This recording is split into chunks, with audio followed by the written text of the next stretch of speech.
सुरसरी सुरसेरदेखि सुनसरीसम्मको मेरो निरन्तरको यात्रा आज यहाँहरूको सामिप्यले तरङ्गित भएको छ। युगौँयुगदेखि म जलको रूपमा यहाँहरूको आँगन खेत खलिहानमा बग्दै आएकी छु। म सदैव यहाँहरूको सामिप्यमा रही सुख दुःखकी साक्षीका रूपमा रहिआएकी छु।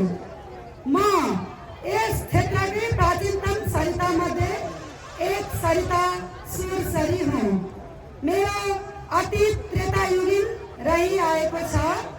मसँग जोडिएका मर्यादा पुरुषोत्तम श्री रामका विविध प्रसङ्गहरू जनमानसमा आजसम्म सजीव रहेका छन्। वर्तमानमा भलको रूपमा 4 कोसे झाडीमा रहेको मुहानबाट मेरो प्रत्यक्ष यात्रा प्रारम्भ हुन्छ भने इनरुवाको गोविन्द घाटसम्म आइपुग्दा म पूर्ण यौवनलाई प्राप्त हुन्छु।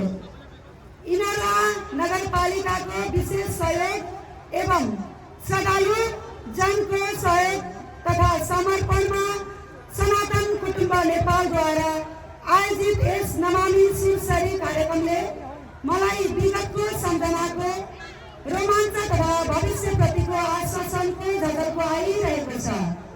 यस्ता आयोजनाहरूको निरन्तरताले जल सम्पदाको स्वच्छता र महत्त्वलाई प्रतिपादित गराउन सार्थक सन्देश दिने आशा गरेकी छु। धारा खोलाको रूपमा परिचित हुँदै अनेकौं खोला नालालाई आफूमा समेट्दै तिनलाई सुरसरीको रूपमा परिणत गर्दै सुरसरी नदीसम्मको विकास क्रमका अनेकौं घटनाक्रमका स्वर्णिम क्षण आज पनि मेरो मानसपटलमा जीवितै रहेका छन्। एकताका म जस्ता अनेकौं नदीनालालाई मातृ रूपमा जीवन्त मानी मल मूत्रका परै जाओस् थुक खकार र्याल फ्याक्न समेतबाट जोगाउने गरिन्थ्यो। मेरा तटमा तीज ऋषि पञ्चमी एकादशी पूर्णिमा जस्ता दिवसहरूमा स्नान दान गर्नेहरूको ताती हुन्थ्यो। भजन कीर्तन नृत्यले पुरा परिवेश गुन्जमान रहन्थ्यो। मेरो आँचल जैविक विविधताले भरिभराइरहन्थ्यो। अनेकौं वन्य औषधि मेरा सेरोफेरोमा पुष्पित पल्लवित रहन्थे। मेरा तट गोचरणको फलो हुने गर्दथ्यो। गोचरण क्षेत्रको स्मृतिमा नै यो घाटको नामाकरण गोविन्द घाट रहेको हो।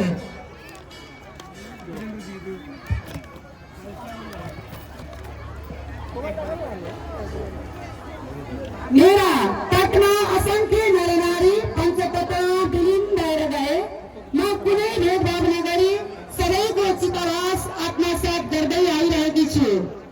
म श्री हो, शोभा हो, सौन्दर्य हो, सभ्यता हो, समृद्धि कारिणी हो, प्रकृतिको अनुपम धरोहर हो। मलाई माताको रूपमा नमानेर जल स्रोत मात्र मान्नेहरूका लागि पनि म प्राकृतिक सम्पदा भएको नाताले निर्विवाद रूपमा सबैकी साझा सम्पत्ति हुँ। यस बीचले पनि प्राकृतिक सम्पदाको संरक्षण सबैको सरकारको विषय हुनुपर्दछ। दुःखको कुरा वर्तमान परिवेशलाई निहाल्दा म ओझलमा पर्ने स्थितिको निकट पुगेको भान हुन्छ। क्षमताभन्दा बढीको भार एवं प्रयोगले म निसासिएकी छु। अहिले म फोहोर बाहिनी मात्र भएकी छु। यस्तै स्थिति रहे आउने दिनहरूमा मेरो निकटता दुर्गन्धले नाक थुक्ने कारण बन्न सक्छ।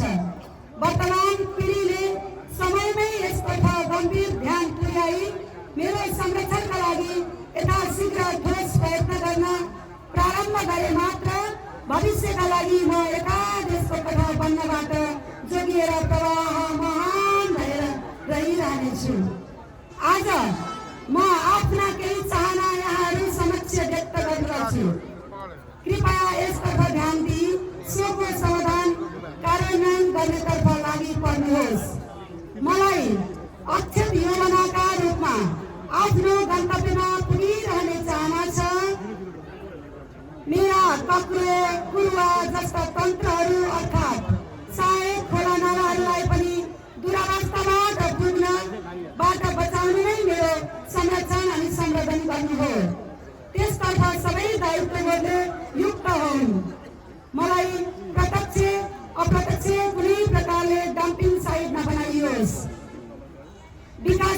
चुनावको प्रक्रियामा जस्ता प्राकृतिक सम्पदाका लागि अभिशाप नबन्नु। अब उपरान्त मेरो प्रवाह बाधित भएर मलाई व्यतीत हुन नपरोस्। मेरो परिवेश रमणीय बनोस्। मेरा तट सुचिताले भरिपूर्ण मनमोहक भई मेरो प्रवाह क्षेत्र स्वच्छताको उदाहरण बनिरहोस्। मेरो उद्गमदेखि भारत प्रस्थान बिन्दुका दुवैपट्टिका डिलहरूलाई हरित क्षेत्रका रूपमा विकसित गरी संरक्षित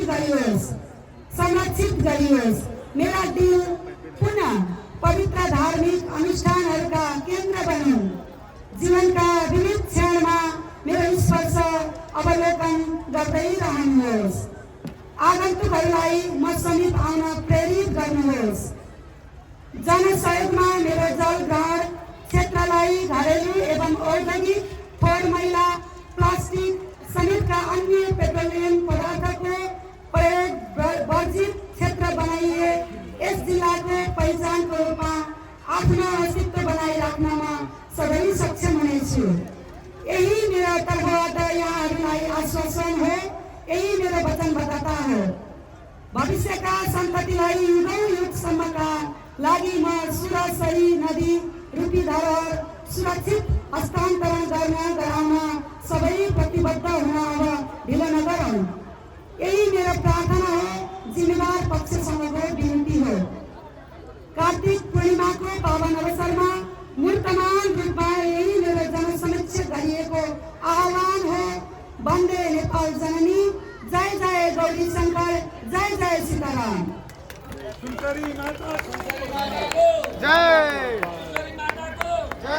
सुनसरी माता को, सुनसरी माता को, सुनसरी माता को। हामीले भर्खरै सुनसरी नदीले के भन्दै हुनुहुन्छ हामीलाई। सुनसरी नदीको आवाज हामीले सुन्यौँ। यसमा आवाज दिनुभएको थियो सबिना सिक्देलज्यूले र यसलाई परिकल्पना गर्नुभएको थियो अशोक सिक्तानियाज्यूले।